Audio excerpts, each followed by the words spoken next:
por un lado tenemos el recrudecimiento del neoliberalismo al interior, con base y justificado narrativamente con que el resto de los países son nuestro enemigo a vencer. Primero comentar que el neoliberalismo como modelo económico internacional está colapsando, y no por decreto, sino por contradicciones propias. Hablando, digamos, de la cuestión del fin del neoliberalismo, o sea, creo que el capital ahora lo que necesita es como reorganizarse y volverse a juntar. Durante estos 30 años, 40 años, la resistencia al neoliberalismo ha permitido que emerjan posiciones que poco a poco se han vuelto hegemonía. Trump y la 4T eran la ruptura del sistema que estábamos pidiendo para hacer de América, no solamente Norteamérica o Estados Unidos, sino grande otra vez.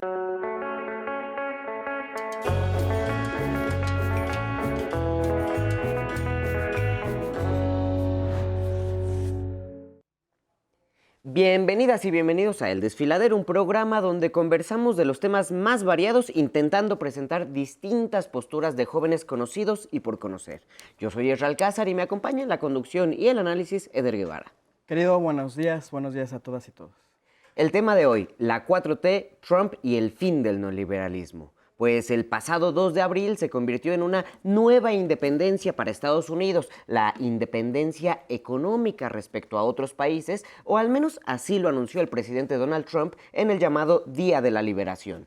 Entre otras cosas, se anunciaron nuevos aranceles después de que se decretara la emergencia nacional, poniendo como pretexto el déficit comercial que han experimentado los productos estadounidenses en los últimos 5 años.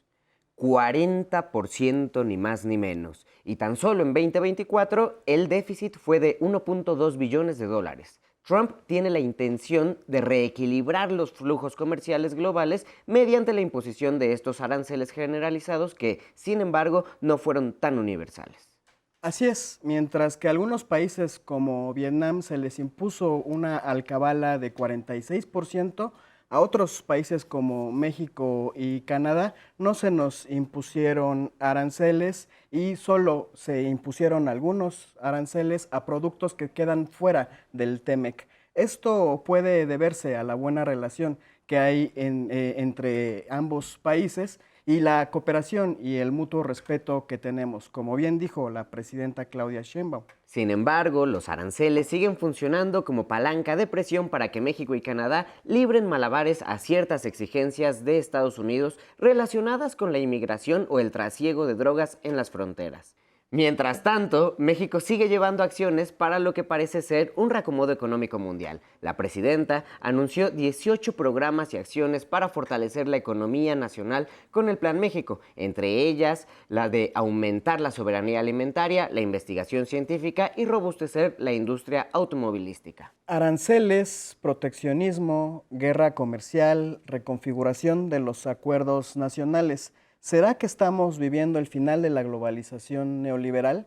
¿Es la vuelta del proteccionismo o se está haciendo algo nuevo? Esta discusión es la que probablemente están teniendo todos los mercados y los estados actualmente. Y también la inteligencia artificial, como lo muestra nuestra historia en redes, porque en medio de la acalorada discusión le preguntaron a Grok si Trump estaba matando al neoliberalismo y tenía mucho que decir. Pero por más que dijo, la respuesta tampoco fue muy contundente, como todas las de inteligencia artificial. Así respondió Grok. Es complicado, sus políticas tienen un impacto mixto, los recortes de impuestos y la desregulación apoyan el neoliberalismo, pero sus aranceles y nacionalismo desafían la globalización, un pilar clave. Expertos debaten si lo está terminando o reformando, reflejando cambios globales como el populismo y la desigualdad. No hay una respuesta clara, pero parece que contribuye a su declive en algunos aspectos, mientras lo sostiene en otros. Efectivamente, los aranceles que aún se ampliarán por sectores merman la globalización, pero también es cierto que se ha rodeado de personajes marcadamente neoliberales. ¿Se apresuran los comentócratas al declarar el fin del neoliberalismo? En nuestro país, el plan es fortalecer la economía nacional y mantener la fortaleza regional a través del TEMEC, pero no sabemos hasta cuándo. Esto nos hace preguntarnos, ¿el TEMEC asegura que México saldrá limpio de las intimidaciones de la administración Trump? ¿O podríamos considerar ese tratado letra muerta frente a alguien con los impulsos del presidente de los Estados Unidos? ¿El Plan México representa proteccionismo, apertura o diversificación en nuestro país? Si la ruta marca la muerte del neoliberalismo, ¿qué propone la Cuarta Transformación?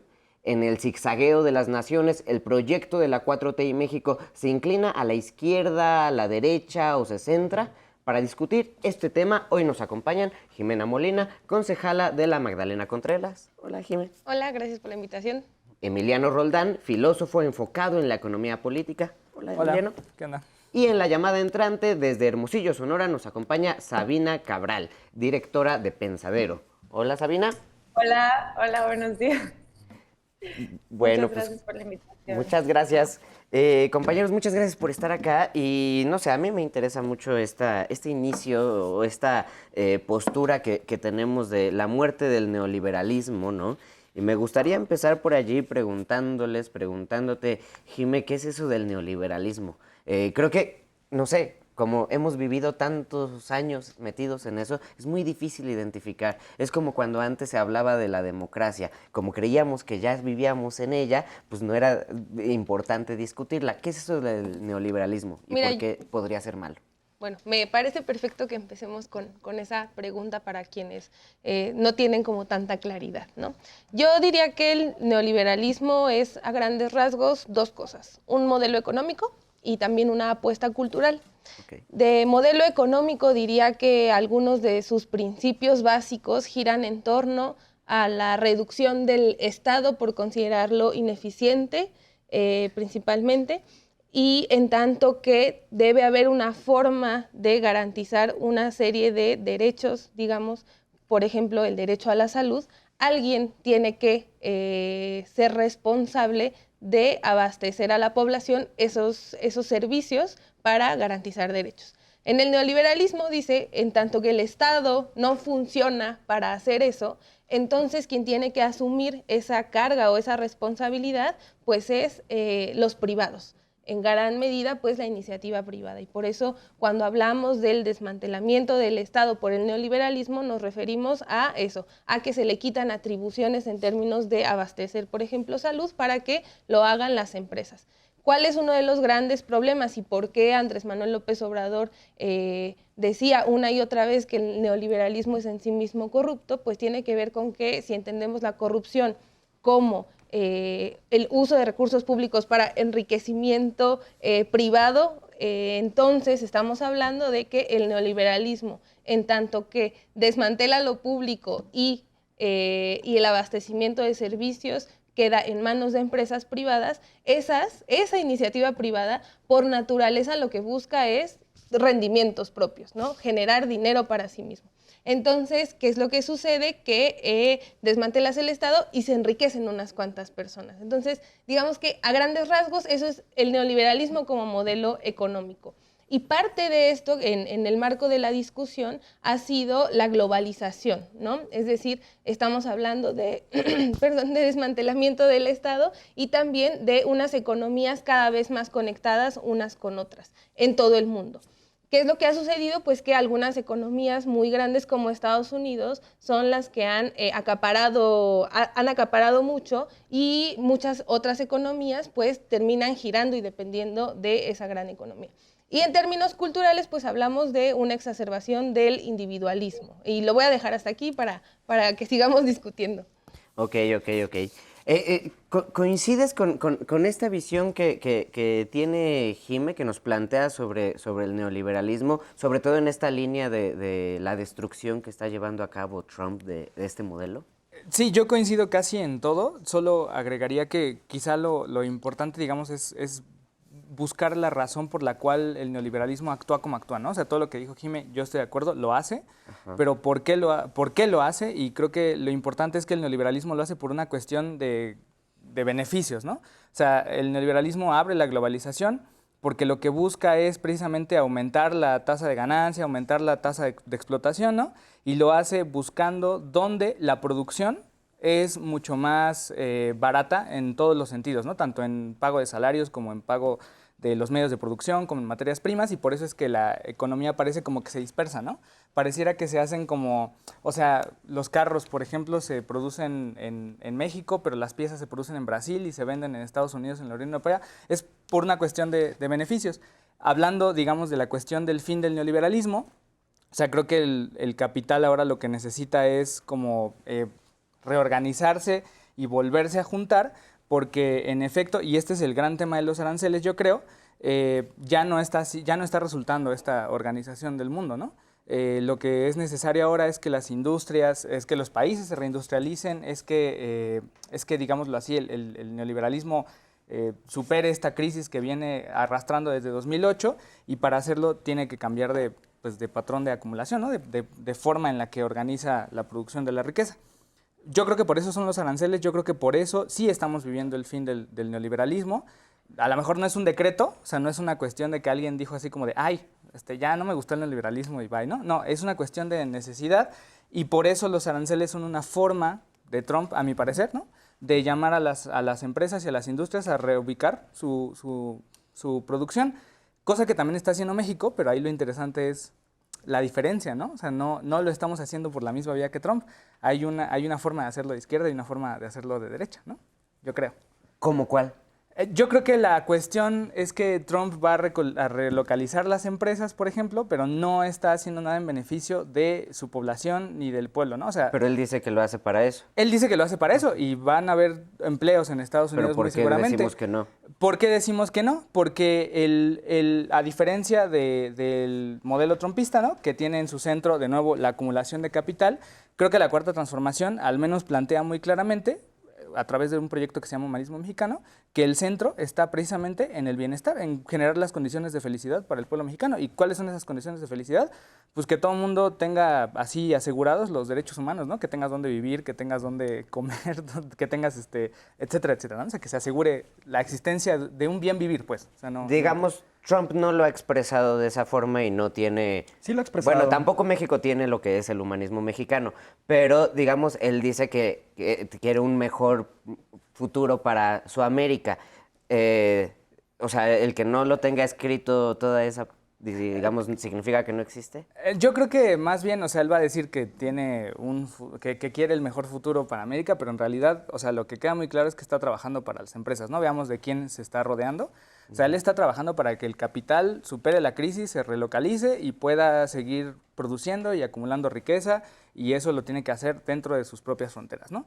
Ok. En México el objetivo yo diría que es distinto, ¿no? Sabina, ¿cómo ves estas posturas de acabar con el neoliberalismo desde el humanismo y desde el antihumanismo? Pues sí, bueno, primero quisiera agradecer otra vez la invitación al programa y me gustaría hacer unos comentarios al respecto. Primero comentar que el neoliberalismo como modelo económico internacional está colapsando, y no por decreto, sino por contradicciones propias. Lo estamos viendo. Trump y su proteccionismo arancelario son expresión del agotamiento de este modelo. Y bueno, la 4T yo creo que fue precursora, que nos anticipamos al fin del neoliberalismo, que desde 2018 México comenzó una ruptura pacífica con el neoliberalismo y se puso al Estado por encima del mercado. No esperamos a que el sistema colapsara, lo enfrentamos con una revolución ética, social y económica.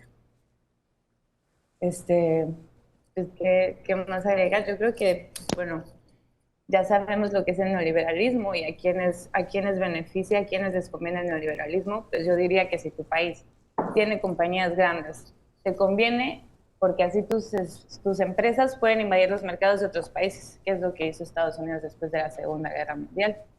A Estados Unidos le conviene porque sus empresas son muy buenas competidoras, porque con eso han invadido todo el mundo, ¿no? El neoliberalismo se lleva muy bien con el imperialismo, porque si tienes control sobre otros países, pues puedes presionar para invadir su mercado, que es lo que han hecho todos estos años. Ok. Eder, no sé, los que somos daltónicos aprendemos a valorar los matices de los colores, porque pues estamos extraviados todo el tiempo. ¿El neoliberalismo por completo nos trajo puras cosas malas o hay cosas que aprenderle?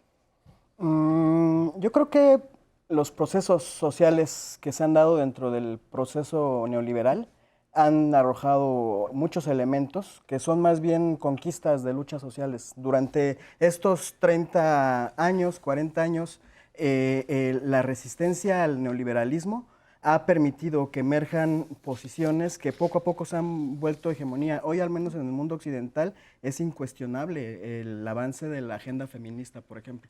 Pero eso no es gracias al neoliberalismo, es gracias a la resistencia antineoliberal, que además es antipatriarcal, que además es antiglobalización neoliberal, que además es, se opone a las distintas formas de explotación de las personas y que además es ambientalista. Esas agendas surgen como parte de los movimientos de resistencia al neoliberalismo y me gustaría a mí enfocar esta primera participación en el proceso de qué es el neoliberalismo y cómo se tradujo en América Latina. Cuando cae el muro de Berlín, el mundo se vuelve unipolar. La hegemonía la tenía Estados Unidos, aliado siempre con Canadá, con Europa, con Japón, con Corea del Sur.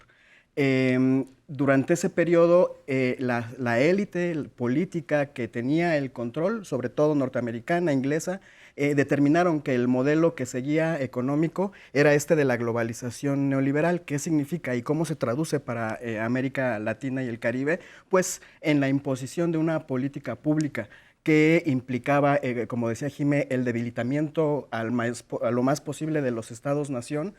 Tenemos multinacionales, empresas multinacionales que se volvieron más poderosas, más económicamente hablando, que la mayoría de los países de la región de nuestra América.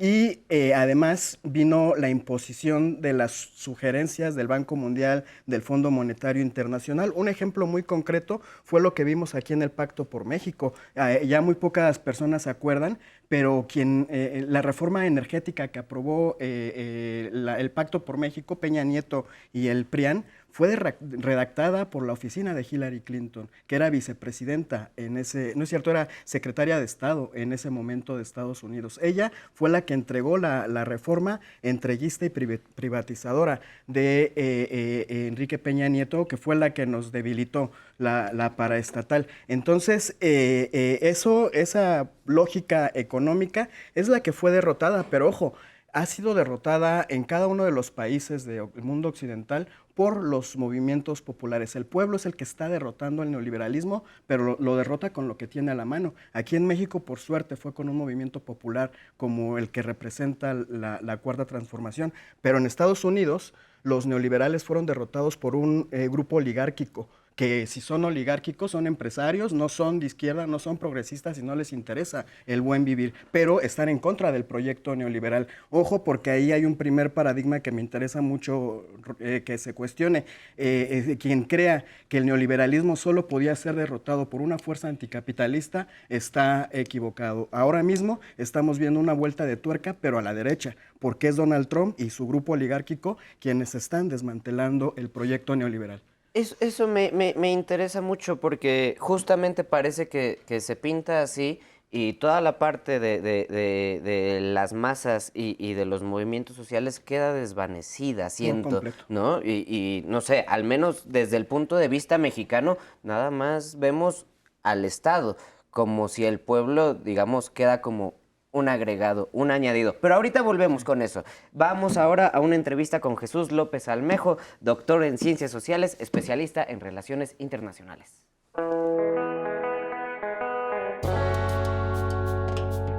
Si algo no le gusta a nuestros vecinos del norte, a la gente, al estadounidense promedio, es que le toquen el bolsillo.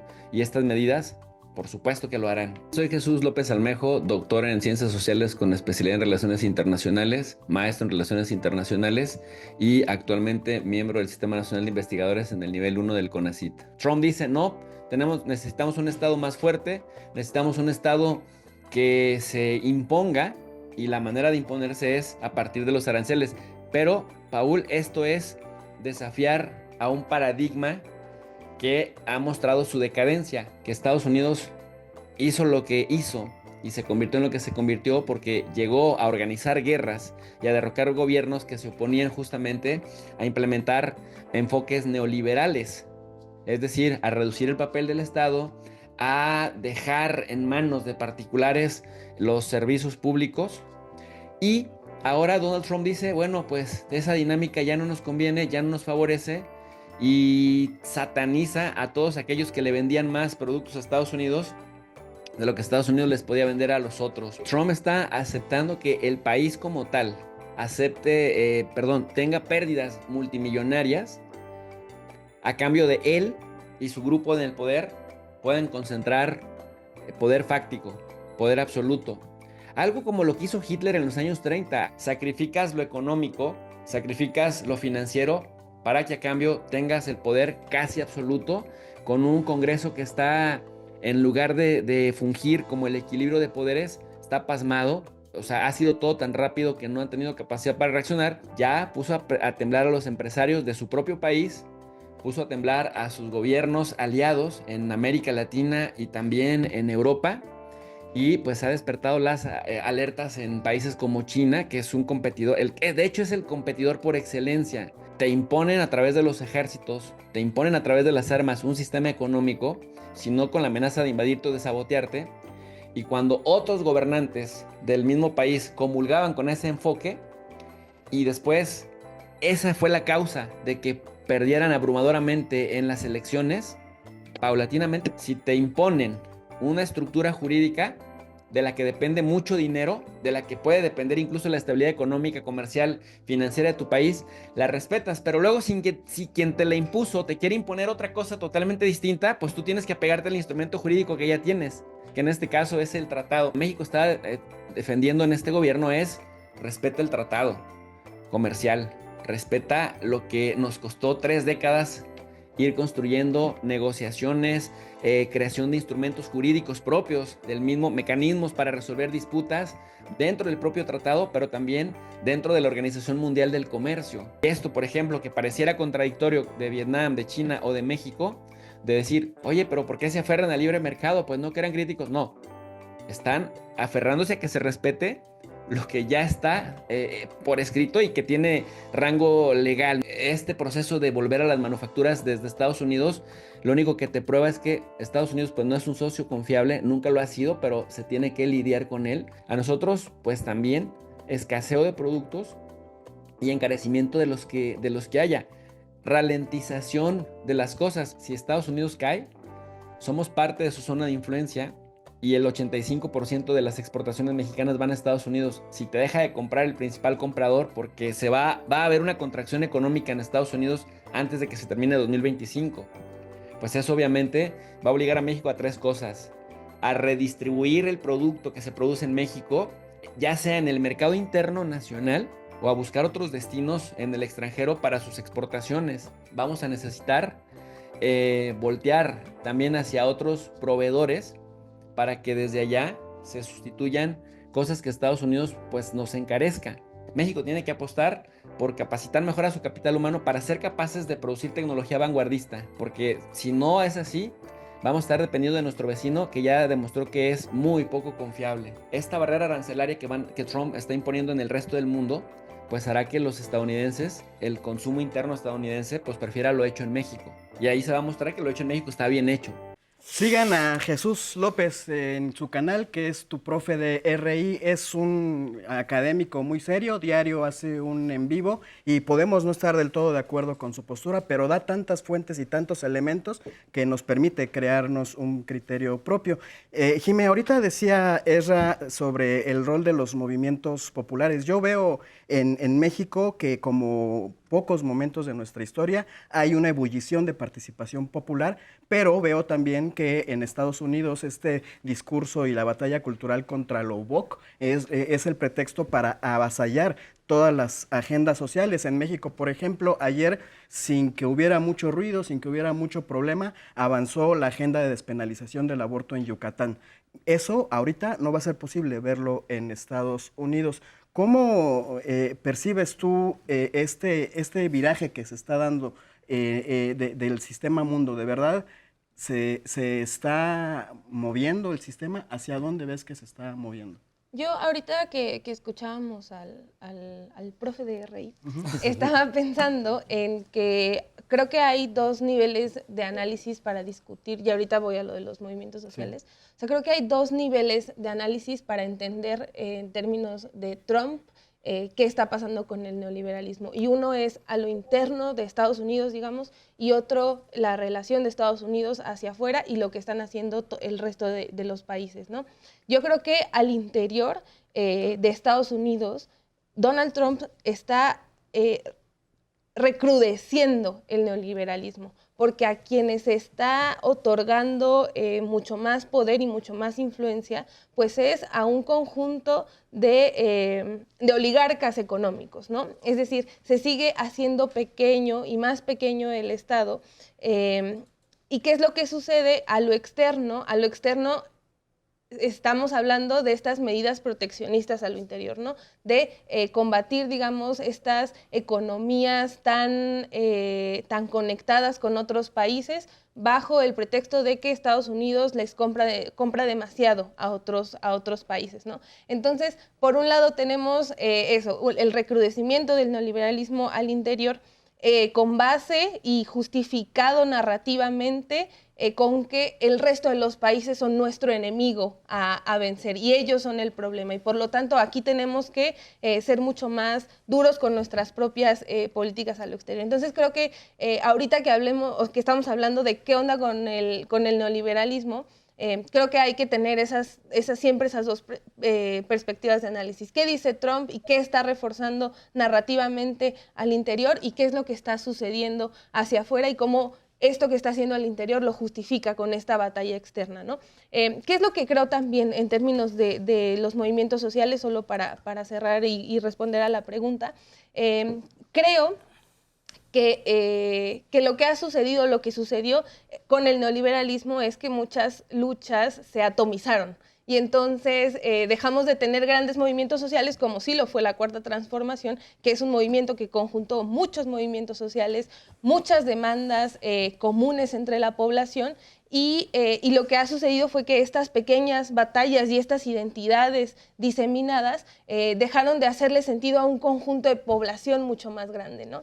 ¿Y qué es lo que sucede? Que si refuerzas esta narrativa que tiene Trump del enemigo externo con unas luchas que ya no le hacen sentido a mucha gente, entonces tienes a un gran protector que te dice que el problema es la agenda woke y que también son el resto de los países, y eso hace que a mucha gente que ve afectada su materialidad diaria, pues le haga sentido que sus enemigos son estas agendas diseminadas que no le hacen sentido, más un montón de países que supuestamente están abusando de ellos. Sabina, volviendo un poquito a este encuentro, ¿no? Pensando sobre todo en cómo se está poniendo Trump frente al mundo, en esta idea de verlos a todos como enemigos, pues México y la relación con México es extraña, ¿no? Y la relación que México tiene con Estados Unidos también es extraña, es muy difícil de llevar, pero ¿qué debería de buscar México? Ya decía hace rato el maestro Jesús que teníamos que, pues sí, basarnos en el Temec porque pues ahí está y a ver si eso nos defiende. Pero así debería quedarse. ¿Qué tendríamos que buscar también? Pues la verdad es que pues, yo no soy economista, entonces yo no te sabría decir muy bien, pero yo confío mucho en nuestra presidenta, que tampoco es economista, pero sabe más que yo. Y bueno, ayer lo que sucedió en la CELAC yo creo que es como pues una vista hacia el futuro de lo que podría llegar a pasar, ¿no? Pues señaló que son momentos de cambios profundos en este comercio mundial, que invitó a los países hermanos latinoamericanos a esta cumbre que propuso del bienestar, que además a mí se me hace muy chistoso esto del bienestar, porque lo estaba hablando anoche con una amiga, y me dice, ay, es que explotan un chorro el bienestar. Y yo creo que, tal vez si yo estoy mal, yo a veces caigo un poco también, a mí me hacía mucho sentido que López Obrador todo el tiempo dijera el neoliberalismo y el neoliberalismo. Y a la gente se le hace muy chistoso y es como, ese viejito le echa de toda la culpa al neoliberalismo. Pero yo también, y la verdad es que todos los días es así como, ¿no? Bueno, perdón. Y bueno, yo creo que esto es una oportunidad para revertir o transformar, dar reversa de alguna manera a lo que nos ha hecho el neoliberalismo. Y pues, ¿qué más dijo la presidenta? Que es una opción viable, la autosuficiencia alimentaria, la seguridad energética, la autosuficiencia sanitaria. Claro. Se me hizo muy lindo que dijera que los pueblos latinoamericanos nos unía nos hermanara la historia, la cultura, la geografía, porque es verdad, el comercio y la cultura nos han unido por siglos y yo creo que esa es una búsqueda de prosperidad que no necesariamente se ha ido y tiene oportunidad de volver. Mira, Yo fíjate. creo que por ahí. Ok, abriste una puerta que a mí siempre me ha interesado mucho, que es esto de lo de América Latina, porque creo que hay grandes uniones. Por ejemplo, en los movimientos sociales hay grandes uniones latinoamericanas, ¿no? Culturalmente Claro. hay flujos muy buenos. Sin embargo, económicamente, yo no sé si a México le ha puesto atención alguna vez en realidad, ¿no? Siento a veces este tipo de encuentros latinoamericanos de presidentes como los abrazos en la borrachera, ¿no? Ay, te quiero mucho, hay que seguirnos viendo, ¿no? Yo te amo, amigo, pero al día siguiente se olvidó, ¿no? El único que me interesa son otros negociantes. Emiliano, ¿cómo lo ves? ¿Es posible? ¿México en verdad le quiere echar ganas o se queda en las promesas de borrachera? Yo creo que México sí tiene una larga historia de tratar de fomentar un desarrollo regional. Al menos el sexenio pasado y ¿no? Están mostrando... Muy larga como no es la historia. Pero... Larga no es la historia, pero también antes, ¿no? O sea, yo creo que México siempre se ha puesto como una especie de mediador económico entre América Latina y Estados Unidos, también por la posición geográfica y por las necesidades económicas que eso implica, ¿no? Yo creo que en este momento digamos, el fin del neoliberalismo, yo creo que el neoliberalismo nunca acabó con el Estado ni nada de eso, lo usaba y ahorita en Estados Unidos está pasando eso y la verdad es que también a Trump lo llevan muchos movimientos sociales y todo eso. Yo creo que plantean sobre todo una oportunidad para América Latina vaya, como de organizarse como un poder regional, ¿no? Que es lo que un poco intenta la CELAC y es un poco a lo que Claudia le ha estado apuntando, ¿no? O sea, en las mañaneras cuando menciona esto siempre dice eso, dice vamos a organizarnos y vamos a conformarnos como un polo regional que puede competir con otros lados y también incluye a toda América.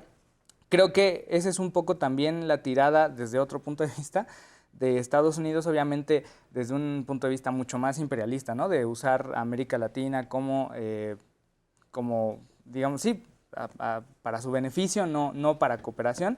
Pero a mí me parece que, dada la historia digamos, de México y dada la oportunidad que se presenta ahora, que Estados Unidos está como diciendo, vamos a traer nuestras cadenas de producción, saquemos las de Vietnam, saquemos las de China, saquemos las del sudeste asiático, saquemos incluso las de Europa, ¿no? Dejemos de comprarle metales a Europa, etcétera, etcétera. La oportunidad para América Latina es esa. Tráelas para acá, ¿no? Tráelas para acá y desde un proyecto de izquierda podemos darle la vuelta y usarlo para fomentar el desarrollo regional, usarlo para superar la crisis del neoliberalismo, usarlo para apoyar, por ejemplo, para cimentar sobre eso un proyecto del bienestar, ¿no? O sea, por ejemplo, del bienestar desde el punto de vista de la izquierda. O sea, yo creo que la oportunidad es esa y yo creo que eso es lo que la CELAC está como intentando y yo creo que es la tirada también de la cuarta transformación en el sentido como mundial, ¿no? A mí, Eder, me preocupa, ¿no? Y no termino de verlo.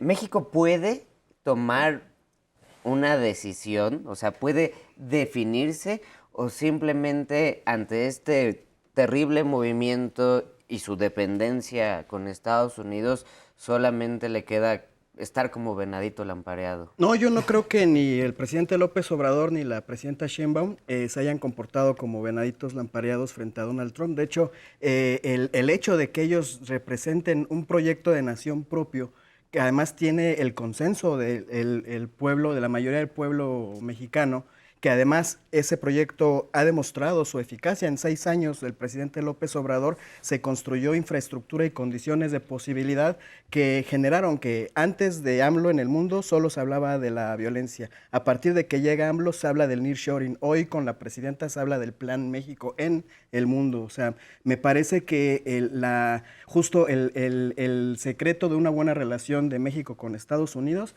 es que México sea proactivo a la hora de proponer soluciones a problemas que sin duda ahí están. El problema con Trump, en general el diagnóstico podemos coincidir, la globalización neoliberal fue un fracaso. Los más beneficiados de esos 40 años de neoliberalismo fueron China, India, fueron los países de Asia.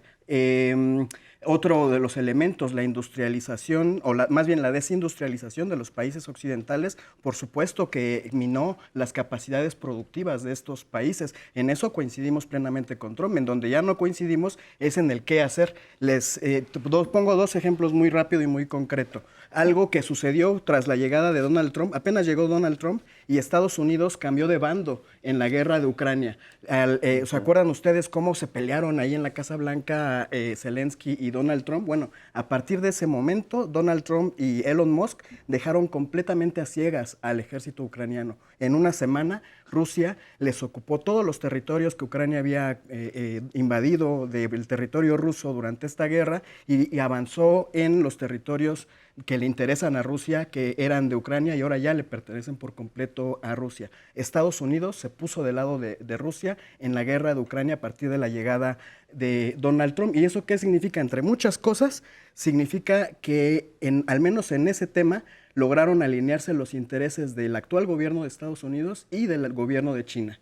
Entonces hay un momento muy interesante en donde están modificándose las correlaciones, la ruptura del pacto neoliberal, todas las imposiciones que les decía hace ratito nos hicieron después de la caída del muro de Berlín, que incluían que se permitiera que las empresas se instalaran donde tuvieran las condiciones más favorables para ellos y más desfavorables para los pueblos, que se aceptara la sumisión de los Estados-nación por parte de las empresas multinacionales. Todo eso Donald Trump lo vino a modificar porque dice que no le convino, y no solo no le convino, él dice que los países que fueron sometidos por ellos en realidad estaban abusando de ellos. Entonces ahí ya hay una ruptura del sistema mundo y hay una ruptura, un cambio de posición del gobierno de Estados Unidos, que es el hegemón. Entonces me parece que a partir de esos 2 elementos y del hecho concretito de que sí se impusieron aranceles en el mundo, o sea, no son el 25%, pero son el 10%, ya desde ahí ya hay una ruptura completa del pacto de la globalización neoliberal. Y para continuar con este tema, ahora vamos a ver qué es lo que nos dicen ustedes en las calles, que es la opinión que en verdad nos interesa aquí.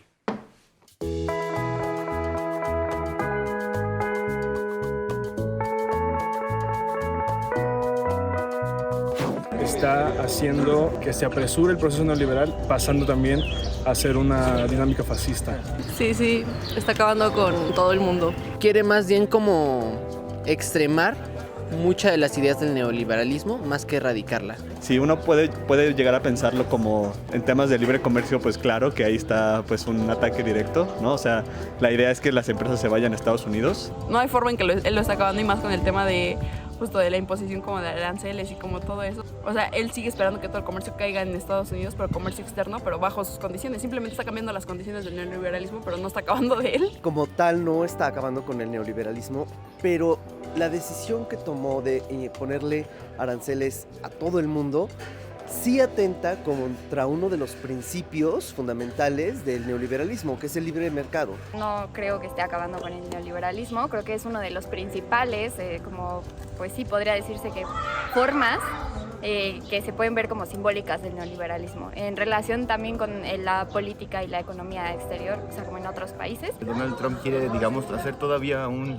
como neoliberalismo, ¿no? O sea, porque reducirlo todavía más, a menos mano. Para mí sí es todavía más radical Donald Trump y pues casi llegando al fascismo. Creo que sería estar atentos a sus políticas que se van implementando alrededor de este año y el resto de su mandato para llegar a esta conclusión. Más que nada, Trump viene a romper el sistema. Necesitábamos un cambio.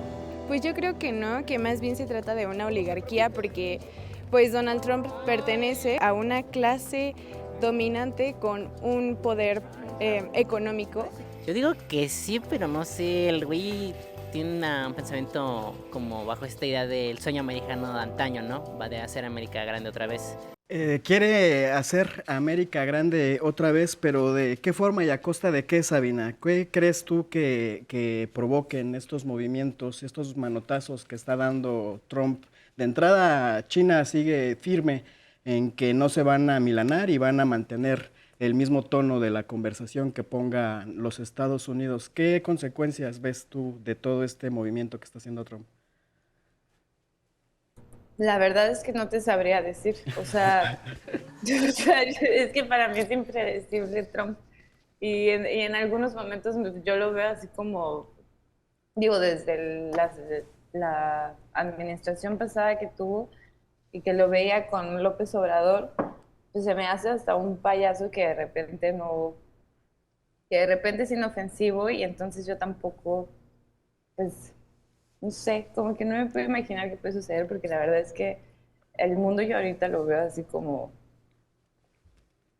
un caos, menos acá. Por ejemplo, justo tú allá en Sonora, ¿qué impacto ves de toda la forma esta en la que se está moviendo Donald Trump? ¿Qué posibilidades se están abriendo? ¿Cuáles se están, o pareciera que se están cerrando? ¿Qué efectos ves de todos estos cambios y todo este caos? Además, Trump lleva menos de 100 días en el gobierno.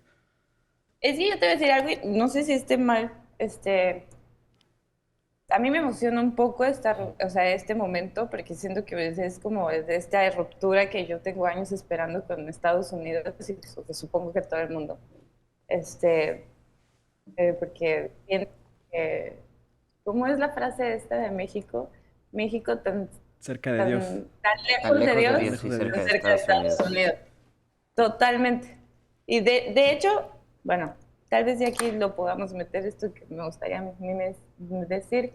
Este rompimiento yo creo que podría suceder un poco con Estados Unidos, que obviamente nunca va a suceder totalmente. Y la 4T aquí en México creo que pueden llevar a, por ejemplo, lo que está sucediendo con la alimentación, porque yo creo que el neoliberalismo nos ha cambiado el comercio, todo, la manera de pensar, la manera de estudiar, todo, y la alimentación. Entonces yo creo que, por ejemplo, con lo más cercano que yo podría ver, por ejemplo, con esto de los aranceles, de todo, es que dejáramos de consumir tantos productos gringos, que la verdad yo creo que nos hace mucha falta. Yo tengo una broma ahí con una amiga que le digo, intenta ir a monchear al Oxxo. Intenta ir a monchear sano al Oxxo. O sea, si no compras un plátano podrido, no puedes comprar nada, no puedes comprar jamaica, no puedes comprar limonada, no puedes comprar, no sé, una horchata o digo, no sé si en Ciudad de México sea más común que haya horchata en el Oxxo. No. Aquí te compras una coca, una pepa, pura azúcar, todo tiene millones de azúcar, o sea, checa todo. Del otro día quise comprar unos pistaches y tenían 3 sellos porque eran así tostados y no sé qué, bueno, lo que sea. No sé si eso o sea, si eso puede entrar como en un cambio que yo veo a futuro, que a mí la verdad me emociona un poco. No sé si eso está mal. Justamente pensando en estas emociones, ¿no? A ver, como todo el programa intento ser bastante irónico, pero entonces, Emiliano, dime, ¿Trump y la 4T eran la ruptura del sistema que estábamos pidiendo para hacer de América, no solamente Norteamérica o Estados Unidos, sino grande otra vez, digamos? Bueno, yo creo que, o sea, todo momento de crisis, y esta crisis no es tampoco muy corta, o sea, lleva bastantes años, plantea la oportunidad de hacia dónde se puede virar, ¿no? Hacia dónde se puede declinar literalmente el camino. O sea, yo creo que yo comprendo la emoción de la que habla Sabina, ¿no? En estos momentos de crisis uno puede tomar decisiones, uno puede subirse a la palestra, uno puede bajarse y tal. Yo creo que la gran muestra de de que eso está planteado sobre la mesa es precisamente el caso doble de Estados Unidos y de México, ¿no? En México surge un movimiento de izquierda, un proyecto de izquierda que aparte tampoco es de corta duración, o sea, tiene 30 años gestándose esto, tiene 30 años madurándose, representa la alianza de muchos movimientos anteriores, ¿no? Y en Estados Unidos esos movimientos populares, porque recordemos que en Estados Unidos el neoliberalismo también deja una gran miseria, ¿no? Surge el Black Lives Matter, por ejemplo, el feminismo también pegó muchísimo en Estados Unidos. Todos estos movimientos son los que hasta cierto punto dan las condiciones para que surja un Trump, ¿no? Y no es el único lugar del mundo donde está pasando. O sea, Giorgia Meloni es una respuesta también al neoliberalismo en Italia, ¿no? Hungría, Croacia, muchos países del sudeste asiático también están dando este viraje, ¿no? África y las revoluciones que existen actualmente, ¿no? El Medio Oriente incluso es una guerra entre potencias que están viendo cómo reorganizan el mundo. Y en este periodo de crisis, ¿no?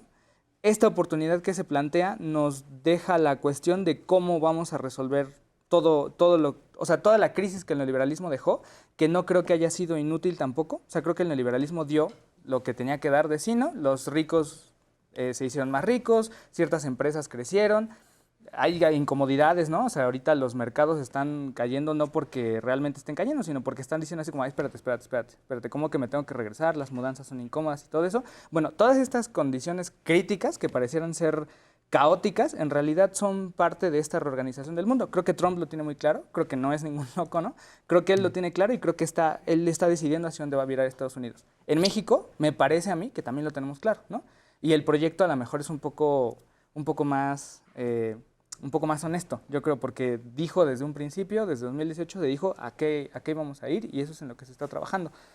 Comparto la emoción, honestamente. Jimena, ¿te encuentras emocionada tú también? A mí me da un poquito de rollo que vemos a todos los países en serios problemas y decimos, no, pues nosotros estamos excelentes. O sea, así? Yo creo ¿Y que estamos sí excelentes? Sería una pregunta. Yo creo que estamos en mejores condiciones que muchos. Creo que es claro que tenemos una dirigencia política que tiene claridad en términos de las posibilidades de cuál es la ruta a seguir, ¿no? Yo diría, igual para un poco para cerrar, creo que sin duda si hay una reconfiguración del neoliberalismo, que hoy en día lo único que nos toca es intentar descifrar, porque nunca habíamos estado en una situación como la que estamos ahorita.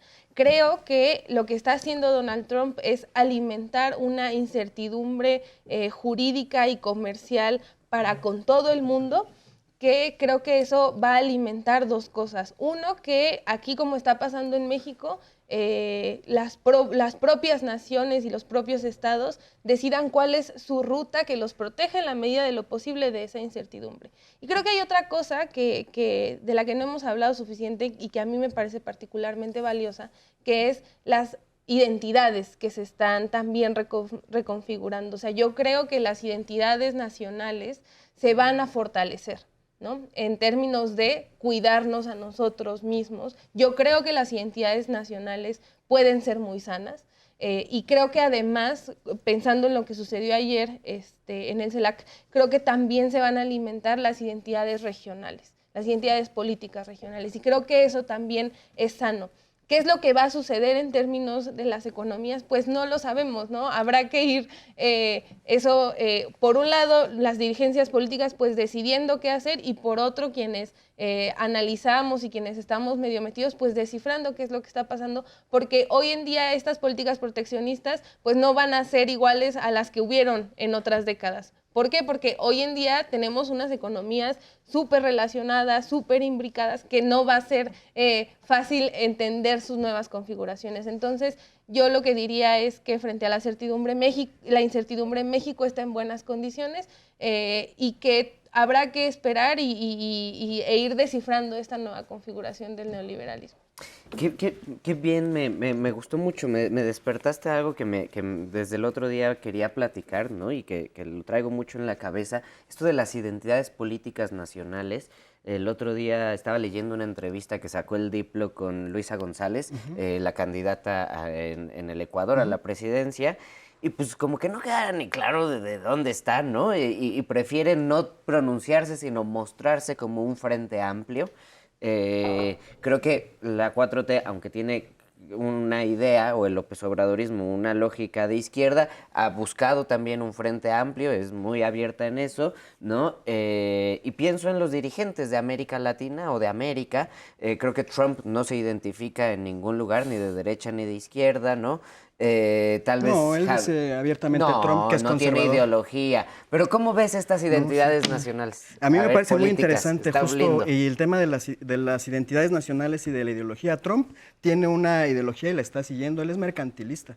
Y los mercantilistas lo que plantean es que las multinacionales, el mercado, no es el que genera riqueza, que son los estados-nación los que tienen que garantizar que se genere riqueza. Y además otro planteamiento que ellos tienen es que pues el mercado lo que hace es nada más encargarse de la distribución de la riqueza. Entonces, para Trump, ahorita, ¿cuál es su escenario ideal? Que fortalecer otra vez la economía y la industrialización estadounidense y entonces reventar todos los bloques regionales para tener que negociar uno a uno con cada uno de los países. Es una lógica, sí, de hegemonía, ¿no? Acá en México coincidimos en que no es el mercado el que genera riqueza, coincidimos en que hay que tener un Estado-nación fuerte, pero que se encargue de la redistribución de la riqueza de manera que nadie se quede atrás, que nadie se quede afuera, por el bien de todos, primero las y los pobres. Pero en donde no coincidimos con Donald Trump, o en muchas cosas, pero en un elemento esencial de esta concepción nacional, es que en el planteamiento de la 4T, y esa es la esencia del Plan México, tenemos que avanzar no hacia la globalización como fue en el neoliberalismo, sino economías regionalizadas. Acá el ¿globalización chiquita? No, es una regionalización en donde las cadenas de producción se entiendan a niveles más, pues, geográficamente más lógicos. En el caso del continente americano, por ejemplo, hay una región ahí evidente, además muy interesante, porque en este proceso, en lo de el Día de la Liberación, etcétera, los dos grandes ganadores de nuestro continente fueron México por un lado y Brasil por otro lado, que Brasil es un puente de comunicación con los BRICS y con este lado del hemisferio. Entonces, a mí me parece que hay una gran posibilidad de hacerle frente a Trump, pero avanzando con él en las coincidencias que sí las hay. Pues, ¿qué sucederá en el próximo episodio? No lo sabemos, es algo a descubrir. Eder, muchísimas gracias, Jime, Emiliano, Sabina también, muchas gracias a ti, muchas gracias a todas y todos ustedes que nos acompañaron. Esto fue El Desfiladero, nos vemos pronto.